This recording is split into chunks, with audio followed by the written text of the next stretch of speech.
Court की आज की कार्रवाई शुरू की जाए। जज साहब, सॉरी बट मुझे समझ में नहीं आ रहा है कि आज इस केस में इस हियरिंग की क्या जरूरत थी। जब ये बात कोर्ट में प्रूव हो चुकी है, इस केस पर ऑलरेडी जजमेंट आ चुका है कि मिस्टर वीरेंद्र प्रताप सिंह ने ही दक्ष को मारा है, वो भी जानबूझकर, क्योंकि वो दक्ष से जलते थे। उनकी पत्नी उन्हें छोड़कर दक्ष से शादी करना चाहती थी। मिस्टर वीरेंद्र प्रताप एक कातिल है और उन्हें उनके जुर्म की सजा जरूर मिलनी चाहिए। जज साहब, इसी अदालत में उन्हें सजाए मौत दी गई है। अब अदालत के फैसले को चैलेंज करना अदालत का कीमती वक्त जाया करने के अलावा और कुछ भी नहीं। डिफेंस, अगर आपके पास इस केस को रीओपन करने के लिए कोई ठोस एविडेंस या बेस हो तो you can proceed. Thank you my Lord, एक बेगुनाह को बेकसूर साबित करना कोर्ट का वेस्ट ऑफ टाइम नहीं है। चाहे 99% गुनहगार बच जाए, लेकिन किसी बेकसूर को सजा नहीं मिलनी चाहिए। और मेरे क्लाइंट मिस्टर वीरेंद्र प्रताप सिंह बेगुनाह है माय लॉर्ड, और ये मैं कोर्ट में साबित कर दूंगा कि उन्होंने गोली दक्ष को डराने के लिए चलाई थी, ना कि उसको मारने की। Objection your honour, granted. जज साहब, ये बात मैं कोर्ट में प्रूव कर चुका हूँ कि मुजरिम ने ही दक्ष को मारा है। अगर वो उनको डराने के लिए गोली चलाते, उनके हाथ में, पाँव में, कहीं भी गोली चला सकते थे ना, उनके सीने पे क्यों? जज साहब, मुझे लगता है मेरे काबिल दोस्त कोर्ट का टाइम वेस्ट कर रहे हैं।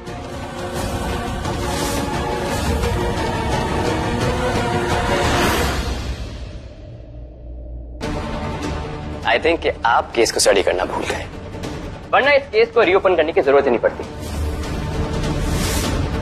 माय लॉर्ड, मेरे पास कुछ फोटोग्राफ्स हैं जो ये क्लियर कर देंगी कि मेरे क्लाइंट ने दक्ष को नहीं मारा है, लिहाजा गोली उनकी बाजू को छू के निकल गई थी। सही है फोटोग्राफ। ये मेरे पास कुछ एक्स्ट्रा पिक्चर्स हैं, आप भी देख लीजिए।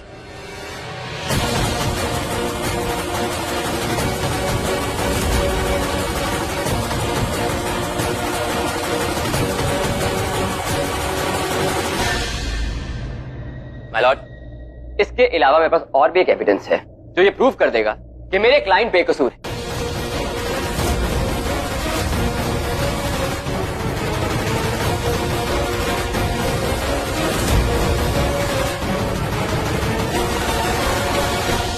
जज साहब, ये वो शेरवानी है जो दक्ष ने उस वक्त पहन रखी थी जब उसकी मौत हुई थी।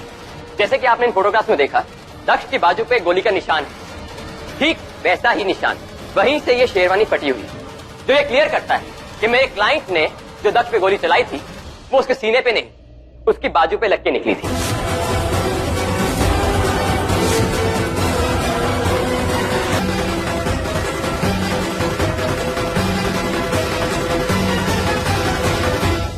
अच्छा, तो ये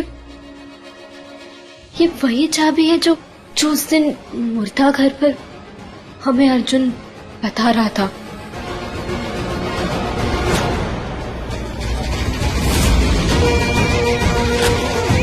जब ये मरा था, इसने जो कपड़े पहन रखे थे वो कहाँ है? कपड़े मैं लेकर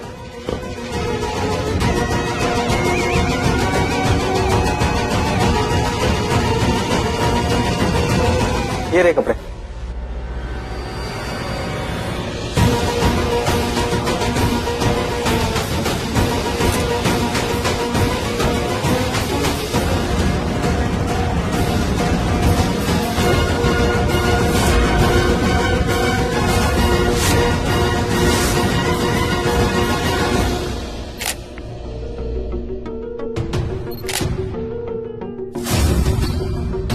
यस, मिल गई चाबी मुखी केस को रीओपन करने की।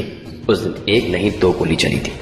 मुखी के अलावा कोई और भी था वहां पे, और उसी की गोली से दक्ष मरा है, मुखी की गोली से नहीं।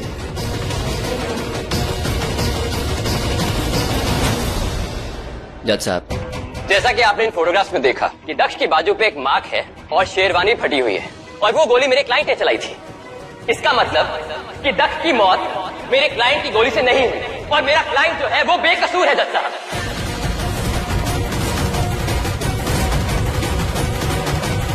लेकिन अब सवाल ये उठता है कि उस रात गोली चली थी और दक्ष की मौत भी हुई थी, मतलब वहां पे कोई और भी मौजूद था